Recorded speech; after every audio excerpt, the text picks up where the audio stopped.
S'il existe une seule chose que nous avons tous besoin pour accomplir de grandes choses, c'est la sagesse. Elle est la chose qui nous permet de choisir minutieusement nos prises de décision pour gagner en temps. La chose qui nous permet de garder la tête haute, quelles qu'en soient nos difficultés, et de continuer d'avancer. Mais il existe assez de choses dans la Bible à propos de la sagesse que beaucoup de gens ignorent.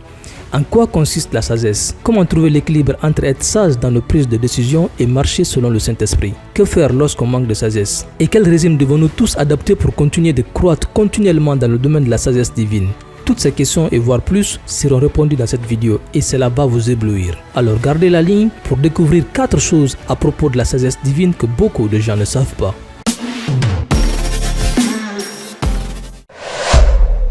Chose numéro 1. Le commencement de la sagesse, c'est la crainte de Dieu. En fait, beaucoup de personnes pensent que la sagesse se résume seulement au fait d'être prudent ou d'avoir de l'habileté à se maîtriser face à des situations. Certains pensent par exemple qu'avoir la capacité de comprendre et d'analyser vite les choses est le seul critère qui prouve qu'une personne est intelligente. Et oui, toutes ces choses sont vraies, mais ce ne sont que des portions parmi tant d'autres dans le domaine de la sagesse. Le livre des Proverbes est le livre qui nous enseigne plus sur la sagesse par rapport aux autres livres de la Bible. Par exemple, dans Proverbe 9 au verset 10, Salomon, qui était l'homme le plus sage de son époque, avant la venue de Jésus-Christ bien sûr, a dit « Le commencement de la sagesse, c'est la crainte de Dieu, et la crainte des saints, c'est l'intelligence. » Et comme nous le savons tous, partout là où on parle de crainte, l'obéissance a tendance à prendre le dessus. Et Dieu a dit qu'il préfère l'obéissance au sacrifice. La crainte dont il s'agit ici ne fait pas référence à la crainte qu'on peut ressentir lorsque nous faisons face à une difficulté ou tout simplement à la crainte de la mort. C'est bien plus profond que cela. Elle fait référence à la sainte crainte, c'est-à-dire au respect qu'on accorde au Seigneur et à sa parole. Retenez en conclusion que la sagesse de ce monde n'est vraiment pas une sagesse en soi, car 1 Corinthiens 3, le verset 9 nous dit que la sagesse de ce monde est une folie pour Dieu. La vraie sagesse se trouve dans l'obéissance à Dieu, en le craignant et en craignant aussi sa parole. Chose numéro 2. La prière est le prix à payer pour acquérir la sagesse divine. Dans le Nouveau Testament, une partie du livre de Jacques contient des enseignements sur la sagesse.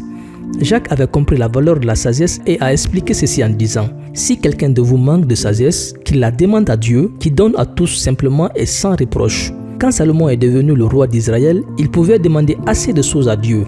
Mais qu'est-ce qu'il a demandé?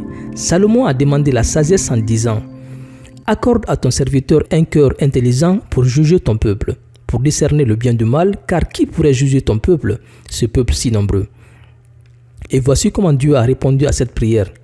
Et Dieu lui dit, « Puisque c'est là ce que tu demandes, puisque tu ne demandes pour toi ni une longue vie, ni les richesses, ni la mort de tes ennemis, et que tu demandes de l'intelligence pour exercer la justice, voici, j'agirai selon ta parole. Je te donnerai un cœur sage et intelligent, de telle sorte qu'il n'y aura eu personne avant toi et qu'on ne verra jamais personne de semblable à toi. » La sagesse de Salomon s'était tellement accrue à tel point que le Nouveau Testament nous dit que tous ceux qui avaient entendu parler de lui venaient des extrémités de la terre pour l'entendre. Jacques avait réalisé que pour avoir de la sagesse, le moyen n'était pas de lire des livres sur la psychologie et de passer son temps à demander des conseils d'experts. Il avait su que la clé pour débloquer l'esprit de la sagesse se passe d'abord par la prière. Et voilà pourquoi elle a été écrite. Jacques 3, verset 13. Lequel d'entre vous est sage et intelligent, qu'il montre ses œuvres par une bonne conduite avec la douceur de la sagesse. Puis au verset 17, la sagesse d'en haut est d'abord pure, ensuite pacifique, modérée, conciliante, pleine de miséricorde et de bons fruits, sans partialité et sans hypocrisie. Chose numéro 3. La foi et la sagesse de Dieu se complètent. La foi et la sagesse divine sont des éléments fondamentaux de la vie chrétienne. Il est essentiel de reconnaître que les Écritures ne disent jamais que marcher par la foi va à l'encontre de réfléchir par soi-même, alors d'utiliser ses connaissances bibliques. Bien au contraire, la foi et la sagesse divine sont vues comme deux notions qui fonctionnent en harmonie. Dieu est le seul ultime qui est à la source des deux. La foi et la sagesse peuvent, et d'ailleurs elles le devraient, être utilisées toujours ensemble dans le processus de prise de décision. En effet, quand la foi et la sagesse divine sont distinctes dans un certain cas, il est primordial de les voir d'un point de vue largement interdépendant. Une personne qui est forte dans la foi prendra des décisions selon ses connaissances bibliques et conséquemment, une autre personne qui est aussi forte dans la connaissance de la parole marchera aussi par la foi. Notre Père Céleste désire que nous marchions tous selon l'enseignement de la parole. Il a aussi promis qu'il nous guidera vers le chemin droit et nous pouvons voir cela dans Proverbe 4 du verset 11 à 13. Je te montre la voie de la sagesse. Je te conduis dans les sentiers de la droiture. Si tu marches, ton pas ne sera point gêné. Et si tu cours, tu ne chancelleras point. Retiens l'instruction et ne t'en dessaisis pas. Garde-la, car elle est ta vie. Parallèlement, c'est par la foi que nous lui faisons confiance afin qu'il nous guide. Comme cela est illustré dans Proverbe 3 du verset 5 à 6. Confie-toi en l'Éternel de tout ton cœur et ne t'appuie pas sur ta sagesse. Reconnais-le dans toutes tes voies et il aplanira tes sentiers. La foi et la sagesse divine nous sont tous les deux offerts par Dieu et ont pour but de fonctionner en harmonie. Malheureusement, la nature humaine a tendance à se diriger vers le déséquilibre plutôt que d'utiliser pleinement les deux.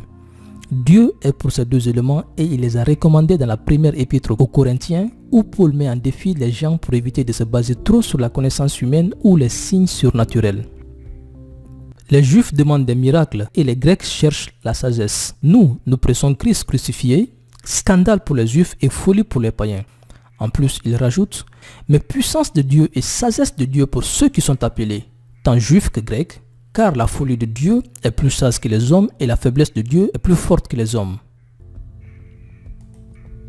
Paul explique comment les deux Juifs et Grecs ont raté l'opportunité de connaître Christ à cause de ce qu'ils avaient prévu comme attente. Les Juifs demandaient des signes miraculeux tandis que les Grecs ont été pris au piège en se laissant emporter par la logique humaine. Tous ces deux groupes avaient laissé leur système de pensée leur aveugler vis-à-vis du plan de Dieu.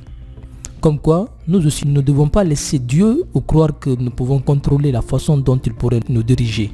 À présent, retenez bien ces principales erreurs que je vais citer et pensez-y en vous examinant à propos de quelles tendances vous vous laissez parfois emporter par le déséquilibre. Premièrement, tout spiritualiser et négliger la sagesse de Dieu. Il y a un premier groupe de gens qui ont tendance parfois à tout spiritualiser et tout interpréter à travers des coïncidences et des actions circonstancielles, tout ce qui se passe autour d'eux. Ils peuvent avoir la tendance à rechercher des signes ou à se reposer sur leurs émotions lorsqu'il s'agit de prendre des décisions. Deuxièmement, de l'autre côté, il existe un deuxième groupe de gens qui se basent le plus sur la sagesse divine tout en négligeant les détails concernant la marche par la foi. Certaines personnes mettent trop leur concentration sur entre guillemets la logique voudrait que. Ils attendent toujours d'avoir des confirmations à travers les faits, la connaissance, certaines preuves scientifiques par exemple et des expériences personnelles avant de prendre des décisions. Ils peuvent avoir de la difficulté à marcher selon la foi parce que cela ne représente aucun sens à leur avis. En bref, notez qu'il y a des gens qui s'arrachent les cheveux à faire des allers-retours entre ces deux extrêmes tout en n'étant pas à la bonne place de l'aiguille de la balance qui se trouve juste au beau milieu, celle qui inclut les deux en un seul endroit, la foi et la sagesse. Alors, quelle est l'erreur numéro 1 ? Tout spiritualiser et négliger la place de la sagesse. Quelle est l'erreur numéro 2 ? Se baser uniquement que sur sa propre sagesse et parfois négliger de prêter attention au Saint-Esprit afin de marcher par la foi. Et quel est le bon équilibre que nous cherchons tous à atteindre ? Faire appel à la foi et à la sagesse divine quand il s'agit de prendre une décision. Chose numéro 4. La Bible est la nourriture qui nous permet de grandir dans la sagesse de Dieu.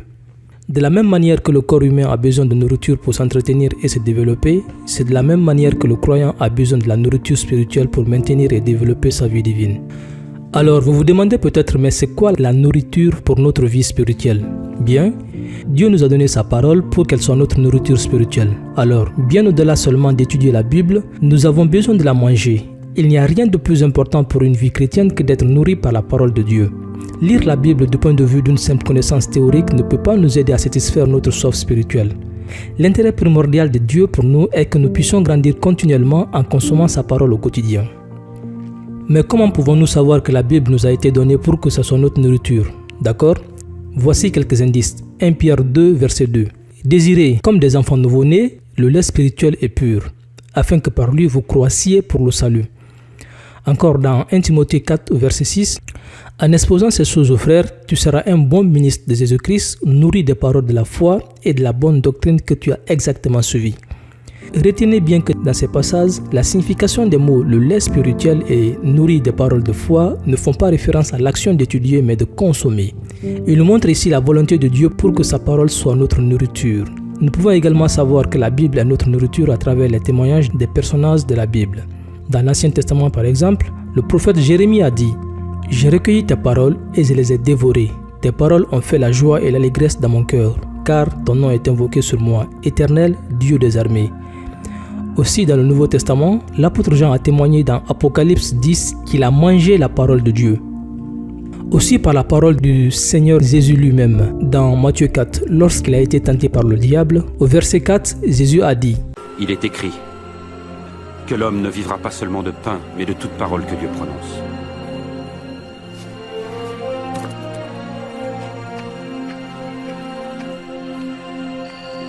Jésus nous a montré ouvertement qu'en nous nourrissant du pain physique, nous devons nous nourrir aussi de la parole de Dieu qui est notre pain spirituel. Dieu nous a donné sa parole, la Bible. Elle ne doit pas être considérée seulement comme étant un simple bloc-notes que nous faisons traîner à longueur de journée, mais on doit la considérer comme étant notre nourriture. Elle est remplie de vie. Étant inspirée par Dieu lui-même, sa parole nous procure la vie.